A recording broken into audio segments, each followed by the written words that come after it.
পঞ্চম শ্রেণীর ইংরেজি বই নিয়ে ধারাবাহিকভাবে আমি তোমাদের সাথে আলোচনা করছি। প্রতিটি ইউনিট ব্যাখ্যা সহ, উচ্চারণ সহ, অর্থ সহ দেওয়ার চেষ্টা করছি। ধারাবাহিকভাবে তোমাদেরকে প্রতিটি আলোচনা দিচ্ছি এবং তোমরা খুবই বেশি দেখছো, ধন্যবাদ তোমাদেরকে। বি কোয়েট প্লিজ, দয়া করে চুপ থাকো। প্রথমে বলেছে 1.1-এ read the following conversation and act it out. তোমাকে এখানে এই যে কনভারসেশনটি দিয়েছে এটি দেখতে বলেছে। Irhan has come to play a Rayhan's home. Rayhan's little sister is sleeping in the next room. তো এখানে কি হলো, Irhan has come to play a Rayhan home. Irhan রায়হানের বাড়িতে খেলতে এসেছে, কিন্তু Rayhan's little sister is sleeping in the next room. রায়হানের ছোট বোন পাশের ঘরে ঘুমাচ্ছে। এই বিষয় নিয়ে তাদের মধ্যে যে কনভারসেশনটা হবে, যে কথোপকথন হবে, সেটা আমরা ধারাবাহিকভাবে দেখব। প্রথমে ইরহান লাউডলি, মানে ইরহান একটু জোরে করে বলল, hello Raihan, are you there. জোরে সে বলেছে কথাটা, হ্যালো রায়হান, তুমি কি এখানে আছো? রায়হান বলল, ইরহান বি কোয়াইট প্লিজ, মানে বলছে ইরহান তুমি একটু চুপ থাকো। My little sister is sleeping, আমার ছোট বোন ঘুমাচ্ছে।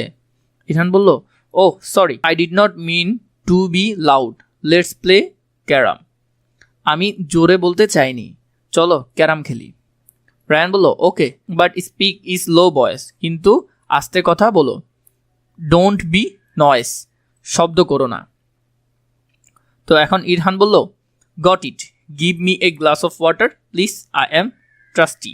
বলল, বুঝেছি, দয়া করে আমাকে এক গ্লাস পানি দাও, আমার পিপাসা লেগেছে। রায়হান বলল, শিওর, অবশ্যই। রায়হান লেবেলস আর returns with a glass of waters. Raihan চলে যায় এবং এক গ্লাস পানি নিয়ে ফিরে আসে। রায়হান, হিয়ার ইজ গো, এই নাও, ড্রিঙ্ক স্লোলি, ধীরে ধীরে পান করো। ইরহান বলল, thanks, the water is bit cooled. বলল, পানিটা একটু ঠান্ডা। আই প্রেফার ওয়ার্ম ওয়াটার, আমি গরম পানি পছন্দ করি। রায়ান বলল, me two, now get the carrom boards. বলল, আমিও, এখন ক্যারাম বোর্ড নিয়ে এসো। It is near the book self, not that fur.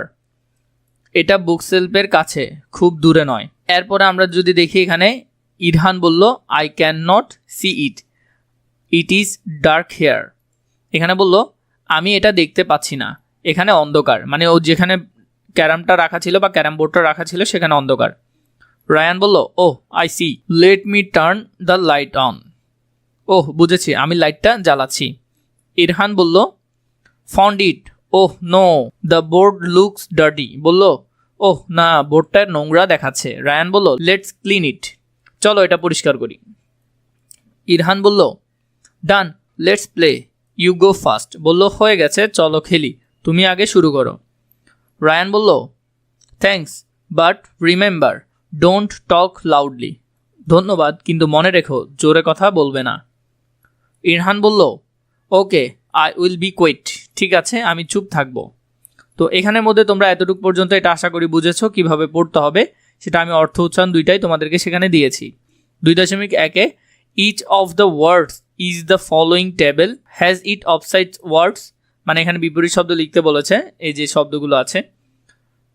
Find the word and the opposite in their pairs, মানে জোড়াবদ্ধ হয়ে তোমাদেরকে এই শব্দগুলো খুঁজে বের করে অপোজিট সাইডে লিখতে বলেছে। Now write them in column A and column B, one is done for you. এখানে একটা করে দেওয়া আছে, যেমন এখানের মধ্যে স্ট্রং, এখানে এই কলামের মধ্যে স্ট্রং লিখেছে, তার বিপরীতে ওয়েক এই কলামে লিখেছে। তো আমরা বাকিগুলো এখানে সুন্দর করে সাজাবো। স্ট্রং, ওয়েক, এটা করে দেওয়া ছিল। ডার্ক, লাইট, ডার্ক মানে অন্ধকার, লাইট মানে আলোকিত। নিয়ার, ফার, নিয়ার কাছে, ফার একটু দূরে। ক্লিন পরিষ্কার, ডার্টি মানে অপরিষ্কার। ওয়ার্ম গরম, কুল্ড মানে ঠান্ডা, কোয়েট মানে চুপ থাকা, লাউড মানে জোরে বলা। তো এইভাবে করে তোমরা এখানের যে শব্দগুলো আছে এই শব্দগুলো এখানে ধারাবাহিকভাবে বক্সে লিখে ফেলতে পারবে। আমি তোমাদেরকে সেখানে লিখে দিয়েছি, তোমরা এখানে সুন্দর করে বইয়ের মধ্যে করে নিবে। আশা করি বুঝেছ, এই অংশটাই তোমরা সেখানে করবে। 2.2-এর মধ্যে make sentence using the antonym, মানে বিপরীত শব্দ তোমাদেরকে লিখতে বলেছে। অপোজিটস মিনিং, যেটা তোমার বিপরীত অর্থ প্রকাশ করবে। অফ দ্য আন্ডারলাইন ওয়ার্ড, যেখানে যে ওয়ার্ডটা আন্ডারলাইন করা আছে তার বিপরীত ওয়ার্ডটা লিখতে বলেছে।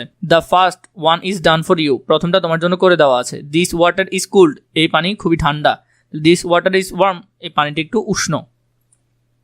তাহলে এখানের মধ্যে প্রথমটা করে দেওয়া আছে, যেমন the boy is healthy, the boy is sick, healthy মানে স্বাস্থ্যকর, সিক মানে অসুস্থ। Stop, writing please, start writing please. বললো যে স্টপ মানে থামা, আর স্টার্ট মানে শুরু করা। Rayan is happy today, Rayan আজকে খুশি। রায়ান ইজ স্যাড, এরপরে যেটা আছে এই নাম্বারের মধ্যে হি রাইটস কুইকলি, কুইকলি মানে তাড়াতাড়ি, এরপরে হলো যে তার বিপরীতে স্লোলি। তো এখানের যে উত্তরগুলো আছে এগুলো তোমরা সুন্দর করে কোথায় লিখবে, এই অংশের মধ্যে লিখে ফেলবে, এখানের মধ্যে ধারাবাহিকভাবে লিখে ফেলবে।